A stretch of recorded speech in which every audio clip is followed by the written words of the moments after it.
สบายดีทุกคนเนาะมื้อนี้เป็นมื้อที่21แล้วมื้อนี้เข้ามา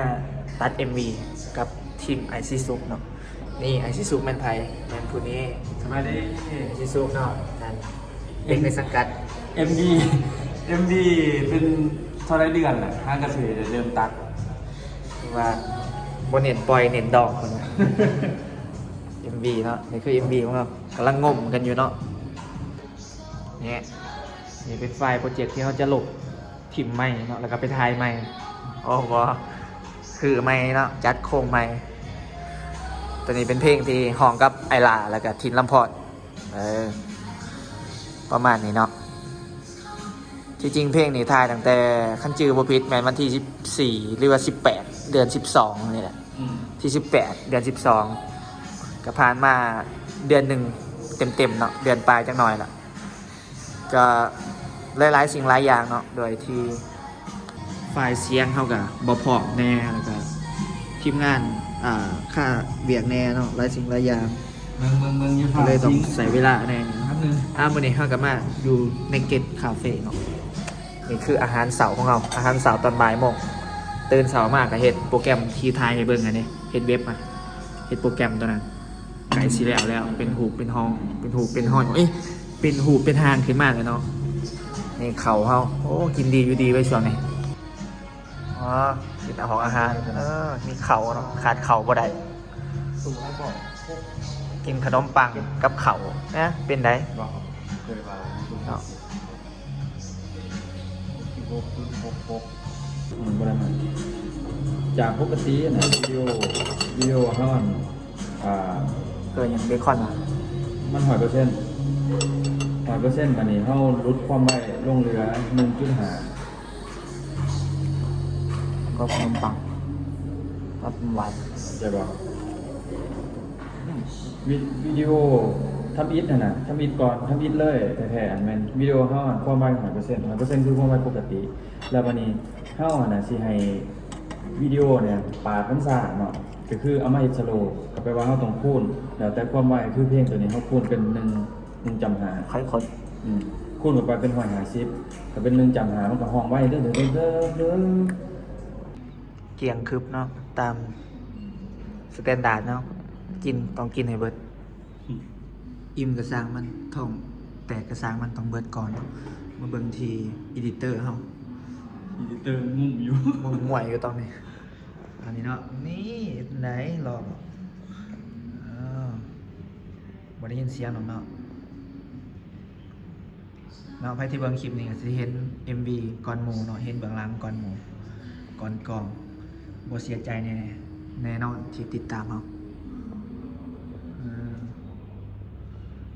เนาะกินกาแฟดำเนาะหรือว่าอเมริกาโน่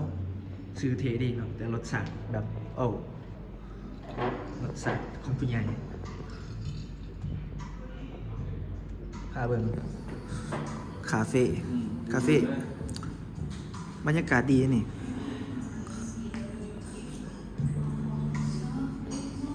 เป็นใหม่เนาะ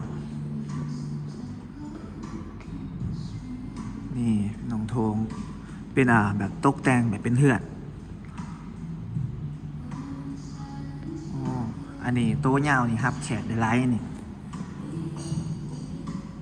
เนาะนี่พาเบิ่งเท่าไหนจะขึ้นบ่ได้เนาะที่ลุง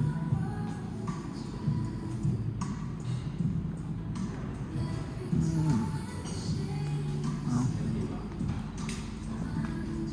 บรรยากาศ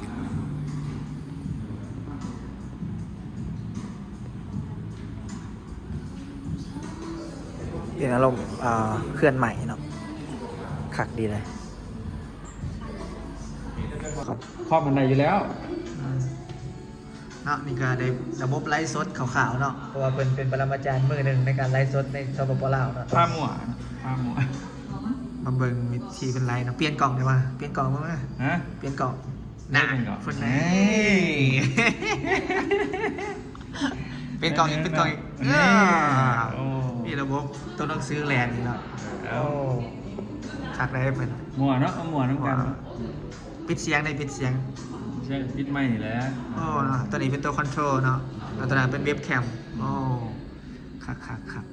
ถือว่าเป็นเหตุแป๊บเดียวเนาะเหตุในเบิ่ง นะ โอ้แป๊บเดียวเนาะ แต่ก็ลืม เอาทางนี้ก็กำลังจัดการกับปัญหาฝ่ายอยู่เนาะหาฝ่ายบ่เห็นมื้อนี้คือสิเบิดมื้อเลยเนาะ มันเหมือนจะมา พบกับวิจิตรศิลป์เนาะสีมือลายวาดรถไม้ลายมือจากลูกหลานไทยไต่ใจนครหลวง เป็นห่วงเดมหวานเฮาคือสิหนาวแท้เดในเนาะอันสโลแกนเพิ่นสีสุขคนห่างบาทถือว่าเป็นสีไม้ลายมือของเพิ่นเบิ่งไปนำอันนี้รถไปนำเบิ่งรีวิวรถไปนำเขียนหนังสือไปนำเนาะก็ถือว่าบ่ธรรมดาเนาะฝีมือการแต่งรถลายมือแต่ก่อนนี้งานแถวป้ายโฆษณาอย่างต่างๆกับเพิ่นนี่แหละเนาะไปเขียนแบบให้เข้าเขียวดำนี่นั่นเพิ่นนี่แหละเนาะว่าฟอนต์นี่แบบงานต่องานแต่งยังกระหับบ่แบบว่าจะบอกจะสาวอยากเขียน ครับติดต่อ ครับ ได้ ติดต่อบ่เคยมีงานอยู่บ่ อันนี้เป็นงานแต่งเลยนะ อ๋อ ส่วนร้ายเขียนเนี่ยแต่คนรู้จัก โอ้จ้างดิ บอเขียนไหนสิ เนี่ยซื้อๆเนาะไปมาเฮ็ดอมวน เป็นน้ำมวน โอ้ฟอนต์นี่โหลดมากบ่หรือว่ามันมีในเครื่อง นี่แหละเขียนเอาจริงๆนี่แหละ เขียนเอาครับเนาะใส่ โอ้พอท่านแล้วมงามจ้ะเปลี่ยนไหม มื้อหน้าเนาะเราสิพาเฮาไปแลนด์ อืม ไปแลนด์เพราะว่าเพิ่นมีเกือบจากโซ่เด้มีแล้วบ่เกือบ นี่แหละ คือสิบ่แพงปานใดเนาะ มือหนาไปแล้วน้ำกัน4,500มาแพงเนาะ เกือบแลนด์เนาะเกือบแลนด์ เกิดจ้ะ สร้างเนี้ยสร้างยันเป็นน้องยานถือบนถือกัน เออ สีอยาก ก็ ได้ ถือดอกสีมันเป็นแบบนี้ สร้างมาถือสีอยากได้ให้ตาย เนาะก็ถือว่าถึงปลายยาเนาะจนในคำวงการแลนด์ เสียเงินเสียคำอีก เสียกัน โอ้ย เอ้าเป็นยังดอกไลฟ์สดเธอหนึ่งก็ได้ละ ปลาตัวรายงานอยู่ บ่ได้คู่หนึงก็ได้กิ่งหนึงเนาะ เออ ก็ได้อยู่ กินหนึงเขากับโบคายให้ เออ เนาะเพิ่นก็ถ่ายรูปแน่ถ่ายวิดีโอแน่โฆษณาแน่ตัดต่อเฮ็ดโฆษณาเนาะ TVC เนาะครบจบทุกวงจรซีจุกปิกเตอร์เนาะหรือว่า ทิกเตอร์เปลี่ยนสื่อกันดิ ซีซุกโปรดักชั่นเฮาส์อ่ะอีกอันหนึ่งเนาะที่ว่า อันเดียวกัน